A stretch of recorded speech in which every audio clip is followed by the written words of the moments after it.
when my parents died, they had a big house full of things, and I just, I could place certain objects with my friends and with my children, but um, a whole house full of things basically went into storage.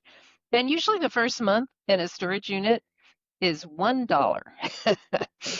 Well, 2 years later, I still had storage units, and by that time, I had faced some real serious trauma about them. Welcome to Real Money, Real Life, the podcast where we get real about money and the messy human stuff that comes with it. I'm Linda Grizely, financial educator and your Me Money guide to financial clarity. Each week, we dive into financial concepts and money strategies, but we always tie it back to real life, emotions, mindset, and how money actually shows up day to day. If you're ready for practical tools, mindset shifts, and honest conversations that meet you where you are, not where the world thinks you should be, you're in the right place. Because you deserve to feel confident with your money and good about how you use it. No judgment, no lectures, and definitely no putting yourself last. Hello, everyone. If you're listening, you're one of the real ones, the ones willing to face tough truths now so you don't leave chaos for the people you love later. Today, we're talking about something that most people avoid: planning ahead so your family isn't left with a financial and emotional mess. My guest approaches this tough topic with humor and honesty, helping people see estate and end of life planning not as a burden, but as an act of love. Together, we'll explore why getting your affairs in order matters, how to start before it's too late, and how to make the process less overwhelming and maybe even a little lighter. My guest, Cyndy Wulfsberg, is the author of the best selling book, Ghost or Guardians, a guidebook for the pre dead. Do these things before you die so your heirs won't hate you later. It's a humorous look at cleaning up the mess you're making in your life before you leave it to the people you claim to love. She wrote the book while closing the estates of 4 family members who left this world in varying degrees of preparedness. And her goal is to give people a kick in the pants to start making the plans instead of feeling bad that they haven't. Welcome, Cyndy. Thank you. Thank you. I'm so glad you're here today to have this conversation, because all the conversations that we have with our lawyers and our financial planners, they're all telling us we need to do this, but it's such a hard thing to do because people don't like talking about it. So I want to hear more about your story and what inspired you to write this book. Well, thank you. Thanks for having me, first of all. And I'm like everybody else. I certainly was never intended to write this book, was intent on living and not intent on planning to not be alive. And I think that's perspective shared by people, all of us. And we put it off and we put it off, and we're too busy. And we think, even if something horrible happens to us, well, I lived my life. But we all do have people that will end up cleaning up our mess. And I had 4 of them. So um, my parents, my brother, and my sister-in-law. And they left the world in very different degrees of preparedness. But in every case, there was a lot that could have been done that would have made their cleanup crew, which was me, a lot more relaxed about the whole thing.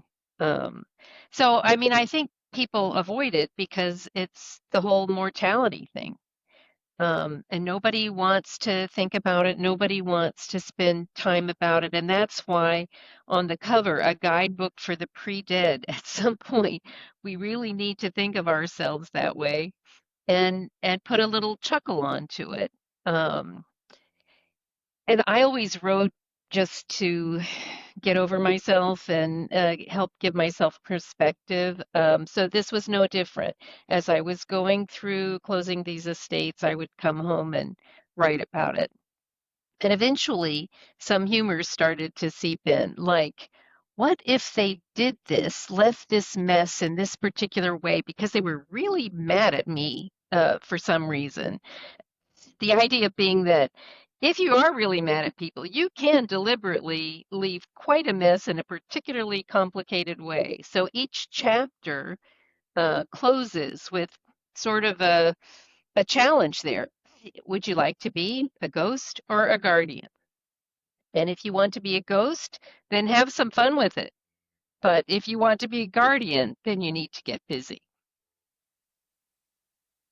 I love that. That's fun. Because who do you want to be in your afterlife, so to speak, but like your afterlife here of what the people that are still here are doing for you. So tell me about the messes that people leave when they don't plan ahead and what types of things you had to clean up, what you ran into.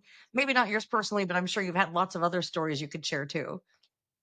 Well, and that's been fascinating because as I do book events, people tell me more stories and ask me more questions. So and that's been a real pleasure getting to hear other people's situations and getting to know them. I mean, we're all in this together, really. We're mortal people. We have an expiration date, whether we anticipate it or not, and a little preparedness goes a long way. And I can say, I mean, the first most obvious thing is not everybody leaves a will. And one of my family members did not leave a will. And so in the list of paperwork that you need to do, starting with a will should be right up there at the top. And I think people avoid it. They're like they can't make up their mind, or maybe it won't be easy to change. Maybe it will be expensive. Um, maybe they're in conflict over to whom they should leave things. So I think the idea with this book, especially, is do something now. You can always change your mind. You can always consult someone else, but you need to get started. So, in the paperwork department, a will is number one, two, three, but then there are all the physical objects as well. And I do have kind of a trick to get people started with that. And that is to just go into one room and close the door and look around and imagine you are dead and some dear one who's cleaning up after you walks in that door. What do they do? What do they have to deal with? So I would start with writing a will and opening one drawer and starting to clean up in that way. Wow, yeah, that's a good way to do it. It's breaking it down, compartmentalizing into each little piece. It could still be overwhelming though. That's a lot to think about, but it's so important because if you as a person walks into the room and starts to think about the things that are in that room and what you want done with them, think about how much harder that is for a person who's walking in that room when it's your stuff and you're gone and they have to figure out what to do with it. Right? I mean, that's you think it's overwhelming to you. Think about how much overwhelming it is to a person who knows nothing about it or very minimal about it. It's 10 times worse, if not even more than that. So yeah, that's a great way to think about it. And I think that one of the reasons it's hard for people to do this is because they don't like to think about it. They don't like to think about what it will happen after they're gone because they don't want to think about being gone. But it's like you said, your whole point of your book, do you want to be a ghost or you want to be a guardian? And if you really care about the ones you love, it's important for you to set them up so that they don't have to deal with you think all that stress and overwhelm while they're going through grief at the same time. I mean, that's a lot to put on a person. That is so true. And the grief part, I do not mean to minimize at all. Just because the book is a little bit lighthearted, that is deliberate because most of the things you read about what you need to do for estate planning are deadly dull and don't encourage you to look at it. It seems like just another pile of paperwork. We've got taxes, we've got bills, we've got all of these things. Well, guess what? If you drop dead today, your heirs would have all of those things of yours to deal with, not to mention their own situation. Um, So let's just think about it this way. A little bit of planning goes a long way. We plan for all kinds of things, and whenever we do, they tend to go better. Start with dinner. I'm planning to cook dinner tonight. What do I do? What do I have? I can open the fridge and see what's in there and make scrambled eggs again, or I could do a little more planning. Somebody who's out already could do some shopping for me. It could be a lot simpler, a lot more satisfying, or planning for a vacation. If you get to go on a vacation, sure, you can just go to the airport and buy a ticket, or you could make some plans. Where am I going to go? And how do I want to get there? And how do I leave my house, my cats, my plants while I'm gone? It's a little bit of planning. Well, think of this as a really, really long vacation, and depending on your belief system, you may have different ideas about where you're going or what happens to your mortal remains. But why should it not involve the same sort of planning, satisfaction, and and careful thought as anything else that we do? And all I can come up with is the whole mortality thing. We we all want to live well and not be burdened by fears, fears of what might be coming next, that sort of thing. I know myself, I had this kind of a mortality equation. So, my parents were still alive, and I was like, oh, well, I'm this many years younger than my parents, so I don't need to think about this for these many years.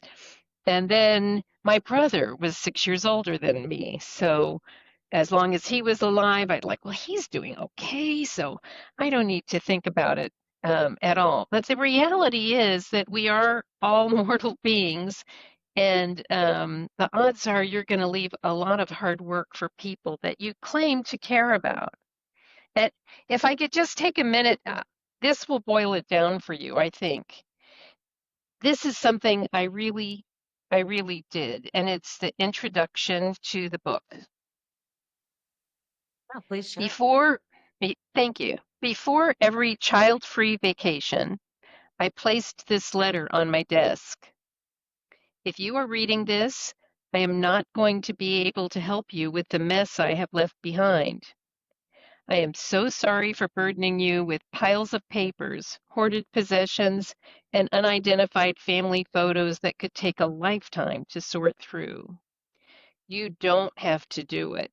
It is my mess. Do what you need to get on with your life. I wish I could be there to watch your story unfold.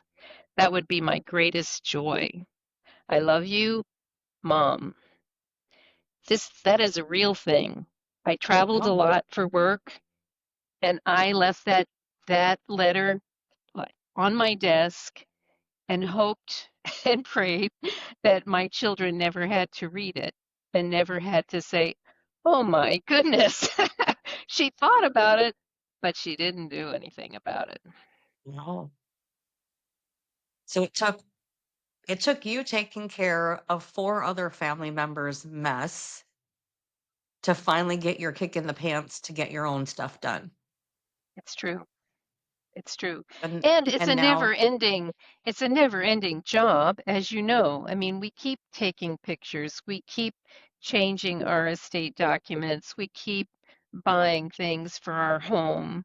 Um, so you're recognizing a job that you always had and you always will have to do.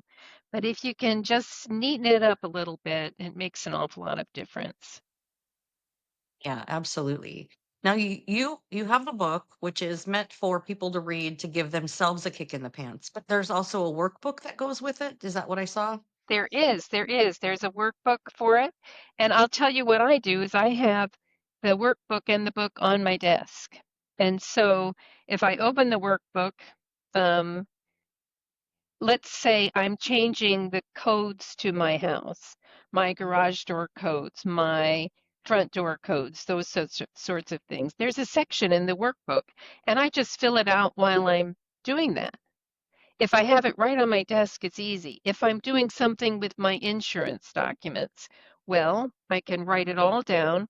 And so then when those poor souls walk into my desk, they'll see the book and the workbook, and a whole lot of the answers will be there. And now I'm happy to announce this timing is perfect. The audio book is available on Amazon and Audible now too. So if you would like me to read this scary bedtime story to you, you can download it on Amazon and Audible. Nice, nice. Okay, so the book is meant for people to read to remind themselves. I've had other podcasts where we talk about like talking to your parents and whatever, but it's meant for Right, you. It's meant for you. And I feel like this could be a great resource for attorneys and financial planners to give to their clients because we're always the ones, or I was when I was a planner, but even now as a coach, I'm always telling people like the basics of your plan is to get your estate documents done. I feel like this could be a great resource for those people to give to their clients and help to get, give them the humor and the stuff behind it because it is such a hard topic and it's such a heavy topic. I feel like it would right. help them to encourage their clients to do the things that they're telling them to do. I absolutely agree with you, and I'm happy to make it available and that's as that sort of a resource. It's easy for me to do. And I'm happy to travel. If I'm traveling in your area, I'm happy to to go places and speak about it. And every chapter has a humorous twist to it based on my own stories. Since then, people have told me a lot of other stories, but um, the situations you find yourself in, you just can't quite imagine. I think probably the ones that can be most fraught, but don't really have a whole lot to do with estate planning, are pets. Pets is a big one, and storage units. Uh, and some people torture themselves for years with the belongings in storage units, not really spending a lot of time counting up how the dollars that those storage units are costing you. You know, people say, be kind to yourself, deal with your grief, you can do that later, but sometimes later literally never comes. And so then your loved ones may end up with your estate, your property, and your documents in various states of disrepair, and the storage units that you had for other deceased people that you haven't dealt with. And pets, those are living things. People need to make plans for what happens. You can't always assume somebody's going to just take this over happily. Some situations are more complicated than others, but and once you start thinking about things like that, you worry about your pets that you love, then it can be kind of a more gentle segue into, gee, I should update my will, or maybe I should write a trust. Maybe I should get a living trust made. Or maybe I should change the ownership on my bank accounts or the deeds to your house. All of those things, you cannot assume it will be easy at all, or that people will choose what you would have wanted to do. Yeah, that makes sense. I have a story that I'll share about a friend whose neighbor passed away. An elderly neighbor passed away, and the son just let the cat outside and just put the cat out of the house and just was like, the cat is free. So my friend started like putting food out for the cat because she's like, I don't, I don't want the cat, but I can't just leave the cat out there. So it's like a feral cat now living in her backyard because she doesn't want to have the cat in her house, but she wants to take care of the cat and she's trying to find somebody to come, that wants to adopt the cat. This cat is not meant to live outside. And so, I mean, yeah, I know. I mean, that's a story like you think about it and you're like, this is someone's beloved pet that was just like set out the door like it was nothing. And that's not what I'm sure that's not what this person wanted to happen to her cat.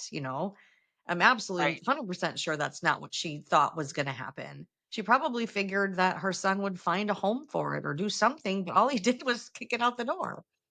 Um, And that's not an uncommon situation. Depending on where you are, I was in that situation trying to place a mature cat in Los Angeles County.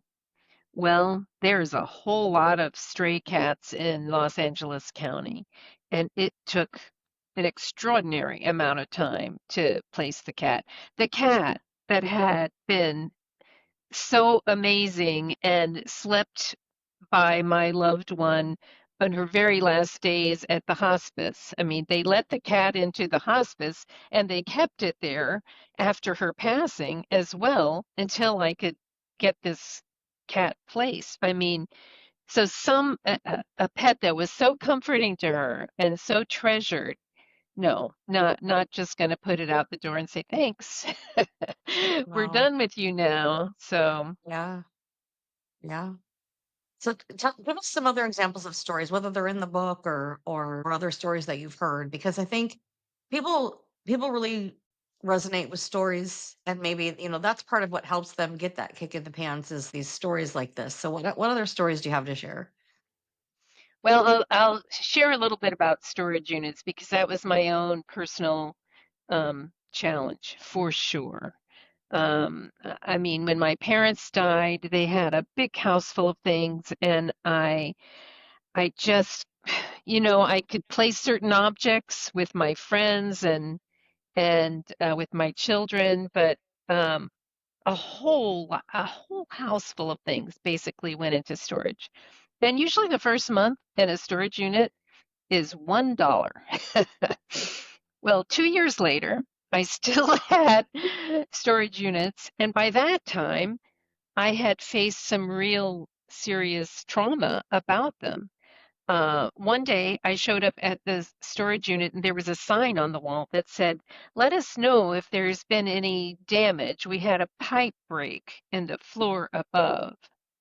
So I had left family photos, all sorts of documents of my parents in those storage units for 2 years, and they could have just been turned into compost overnight because I hadn't brought myself to deal with them. So it really woke me up. And another aspect of that was my daughter, when she got married, wanted old family photos for the around the reception, pictures of grandma and grandpa when they were getting married. I had no idea. I knew they were in that storage unit. And it was miraculous, but guess what? They were in a box on top, and I walked in there, and it probably didn't take me half an hour to find them. And I was like, okay, for me, there's a greater power because I did not deserve that. Um, but eventually, those two experiences really shook me up. And so I finally well, and even worse, somebody else across the hall would open their storage unit and I would see something they had in there and I would buy it from them because I thought it was cool and I wanted to put it in my house. But guess what? It ended up in my storage unit. So storage units are dangerous places. But eventually I had a series of parties, kind of like yard sales in your storage unit, and I served champagne and I put those fake electric candles in and invited people for snacks. And everybody who came, everybody I knew was invited. They had to take two things away. I didn't really care what happened with them after that, but I had to clear them out and I had to solicit the help of my friends who also recognize the problem themselves. And I have to say, every once in a while, I see, a piece of my mom's furniture in their house, and it makes me happy. It makes me feel like, okay, I had no place for that, but how wonderful they took it away. And I don't even remember what else they took away that they may have taken directly to the dumpster. I don't know. But it was a problem, and I started thinking about my dad, who was so careful with money, thinking about how much money I had wasted on these storage units. Um, so things like that can get away from you pretty fast, especially if you're grieving. But reach out to friends and they can help you. And the physical things turn into real financial problems pretty fast if you don't deal with Yeah. Yeah. Thanks for sharing that story. I really think that there's so much emotion that goes into all of this. It's the pre-planning, the after care of cleaning everything up, the letting go of the things that, like you said, your loved one cherished and figuring out what to do with them. And it's hard to throw things in the dumpster. And when I cleaned out, my dad's still living, but I cleaned out his how we cleaned out his house and we moved him into a condo. And then we cleaned out his condo when we moved him into long-term care. And in both cases, it's really tough. You know, it's like, we have the trash pile, the donate pile, and the keep pile, and it's really hard to choose what goes into what. So and that's another thing is, cleaning out your stuff before before you just leave it all is another thing that could be helpful too. So I think when you talk about going into the room and figuring out like what is the person going to have to do and figuring out who it's going to go to or what would happen, I think maybe starting to purge and realize what are you really never going to touch again that you it. could Right. probably get rid of now that someone else isn't going to have to take care of for you. But yeah, I love that. So there's so many mind blocks and internal obstacles in this conversation already about how to get started on preparing your financials, your stuff, your documents, all of that. And then even in the after process, right? It's just all of this is tied up in emotion. And I think having something that gives you direction when you're cleaning up after someone is gone is so helpful because it allows you to know that they're okay. If they say like, "Hey, donate all my furniture to this charity that I found that picks up furniture," because it's really hard to get rid of furniture, but there are some that do. We have a local veterans service that will pick up furniture because they set up homes for homeless vets. So I know they take furniture sometimes. Anyway, look, just doing some research and saying like, "Hey, here's where I want my furniture to go," because it's hard to get rid of it. Are there any other steps that you can think of that we should mention that think people could do? Well, what you said is very important just now. Um, Even if you don't know where the furniture should go, if you do a little research now, rather than leaving your loved one to do the research, it's a big step. I really did consider trying to make an index or an addendum with all sorts of lists of resources for so many things. Um, the pets, the furniture, the clothing, the all of those things. But it's so variable by location. I mean, there are different resources in every part of the country, and so I don't know. I've toyed with the idea of putting a resource that people could send in additions to from and having it on my website from thefilecabinet.com. So I don't know. I'm certainly open to that, but it might be easier for you to do that right now. Look around and like I know most places you can get rid of things like linens, your own excess linens. I have way more than I should have after decades of living and moving from place to place. Animal shelters like those things, they cut them up for the cages, for the wild pets are waiting to be adopted. So that's one thing. Clothing. My mother, I was so fortunate. She had been a businesswoman all of her life, and there was an organization where she lived that was trying to provide clothing, professional clothing for women going back to work. As I took those things to that place, they were thrilled, and I knew she would have been thrilled. That was a wonderful thing. But if you can give just a little thought to that yourself, where do you donate things now when you're finished with them? And the one thing I would say too is uh, I have um, I have known people who have tortured themselves for years on this issue.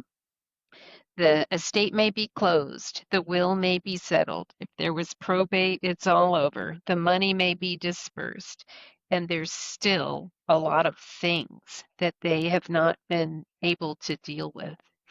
So all of those other, I mean, it's all of equal importance in terms of how difficult it is for people to deal with it. So to the extent you can say, I donated these things to, these were my favorite places to donate, and put that in the planning book, in the workbook for Ghost or Guardian, then it's right there, and your grieving loved ones don't have to think about it. They can just say, I'm not sure this is the best place, but mom liked that. I'm just going to do it. Because it can go on for years. And then your basement is filled with the remnants of four estates rather than just your own things. Yeah. Yeah. Okay, so great information. I love that idea that at least you give them some direction on where it could go. So I usually ask at this point, who needs to find you? But I feel like it's pretty clear who needs to find you is anyone who hasn't done their plan, or anyone who knows someone who hasn't done their plan, or anyone who works with people who need to do their plan. I feel like it's really there. Everybody needs to find you. So tell us how they can find you. Thank you so much. Of course, from thefilecabinet.com is where you can find me. That's my website. And you can reach me, contact me from that website. That's the easiest thing. And I'm open to all sorts of contacts about this. It's a hard thing, and I still have work to do myself. I always will. So I don't speak from a position of, oh, I'm an expert and I'm all squared away. I speak from a position of we're all in this together, and I look forward to any outreach and hope that this helps. Yeah, thanks so much, Cindy. And thanks everyone. If you're still listening, you're one of the real ones, the ones who know planning ahead doesn't have to be scary and it can actually be the biggest act of love. And maybe sometimes you can have a little bit of fun with it too. And reading Cindy's book can help you with that. So thanks again, Cindy. Appreciate you being here. Thank you, Linda.